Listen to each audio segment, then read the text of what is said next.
Шаббат шалом, мои дорогие подписчики и гости канала. Рада видеть каждого из вас у себя в гостях. Сегодня у нас за столом удивительно, тихо, спокойно и по-настоящему уютно. В доме пахнет свежей выпечкой и домашним ужином. Для тех, кто смотрит меня первый раз, этот кадр может показаться обычной семейной рутиной. Но каждый, кто живет здесь, в Израиле, знает, за этой привычной картинкой спокойного вечера стоит огромная, колоссальная работа и ценность. 5 лет на этом канале мы говорим с вами про израильский вкус, израильские цены и, главное, про израильскую правду.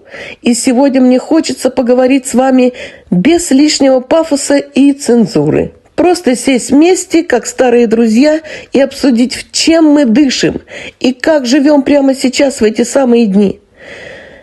Да, у нас были обстрелы один день, одну ночь. Сейчас у нас тихо.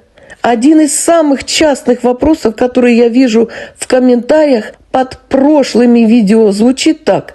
Ну что, война у вас закончилась или нет? Понимаете, ответить на этот вопрос однозначно просто невозможно. В Израиле вообще нет понятия «война закончилась навсегда». Мы всегда как на войне. Я на тебе как на войне. Здесь тишина – это не отсутствие войны. Это просто пауза между событиями. Лежал. Ешена, спит рыбка. Рыбка спит. Закрыла глаз. Рыбка спит. Мы все до мельчайших деталей помним те дни, когда летела из Ирана. И вот опять был повтор. Это был день, который врезался в память каждому родителю. Это ни с чем не сравнимое чувство, когда небо над твоей головой буквально содрогается от грохота взрывов и работы наших систем ПВО. В такие минуты сидишь в защищенной комнате, обнимаешь близких и физически чувствуешь, как прямо над твоей крышей пишется мировая история. В этот момент ты не думаешь о глобальной политике, ты думаешь только об одном – пусть все будут целы. И вот еще один день, который мы пережили. Но остался ли страх? Нет, страха нет. Дети даже радовались, что не пошли в школу, в садик, а у нас не было никакой тревоги.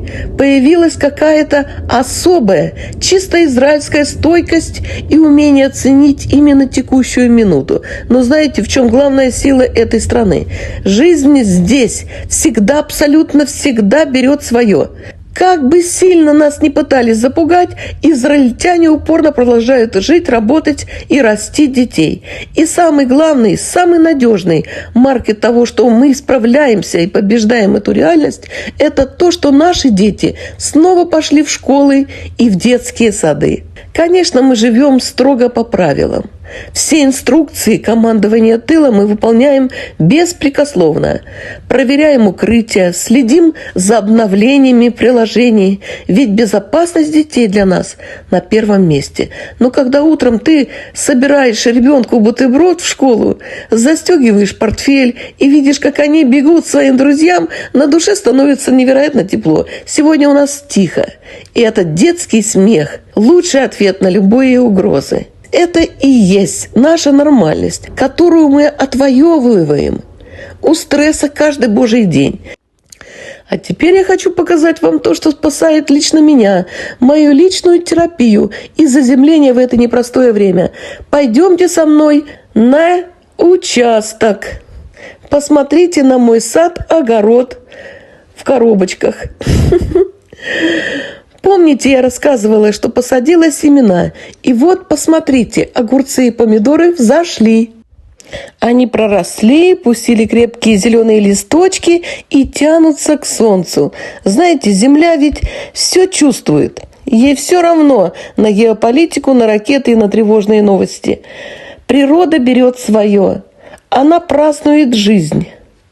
И когда ты своими руками опускаешь семечко в землю, а через время видишь этот упорный зеленый росток, внутри появляется железобетонная уверенность. Жизнь сильнее любого разрушения.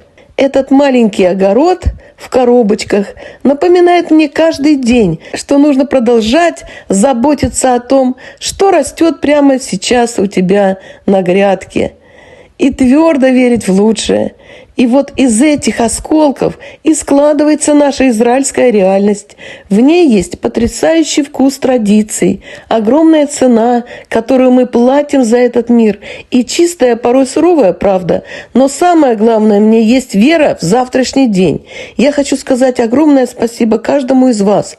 Нас уже 8500 на канале, и за 5 лет наши видео набрали более 4 миллионов просмотров. Это значит, что вам важна эта правда, и я бесконечно ценю ваше доверие. Напишите, пожалуйста, в комментариях, как проходят ваши выходные, из каких городов и стран вы смотрите, как вы справляетесь с стрессом в вашей жизни. Мне очень важно читать ваши истории. Не забудьте поставить лайк этому видео и подписаться, если вы здесь впервые. Желаю мирного и тихого благословенного неба вашему дому. Шаббат шалом, друзья, и до встречи в новых видео. Пусть здоровье крепкое Бог тебе пошлет, и родных, и близких от беды сбережет. В доме мир и радость, за окном весна, и надежда светлая будет навсегда.